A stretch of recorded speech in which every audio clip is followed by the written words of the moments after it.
People நிறையா பேர் வரதை விரும்பலை. இன்றைக்கி ரீசெண்டாக ஒரு நியூஸை கூட பார்த்துருவீங்க. தமிழ்நாட்டில் கொடைக்கானல் ஊட்டிக்கு போகிறதா இருந்தால் பாஸ் அவசியம்னு. ஏன்டா நிறையா பேர் வராங்க, அந்த கலெக்டரு அந்த லோக்கல் பீப்புளும் கண்ட்ரோல் பண்ண முடியலை. லோக்கல் பீப்புளுக்கும் அது நியூசன்ஸாக இருக்குது. அவங்களுக்கும் ஒரு அன்கம்ஃபர்ட் சிச்சுவேஷனை க்ரியேட் பண்ணுதுன்றாங்க. அது மட்டும் இல்லாமல் சில கண்ட்ரிஸு பேனே பண்ணியிருக்காங்க.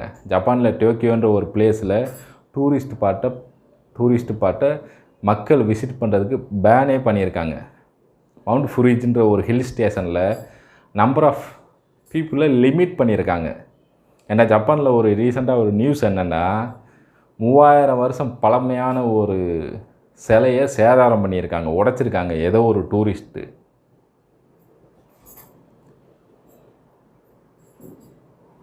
ஸோ இந்த மாதிரி ஒரு அன்கம்ஃபர்ட் சிச்சுவேஷன் க்ரியேட் பண்ணுறதுனால மக்கள், அங்கே இருக்க லோக்கல் மக்களுக்கும் ஒரு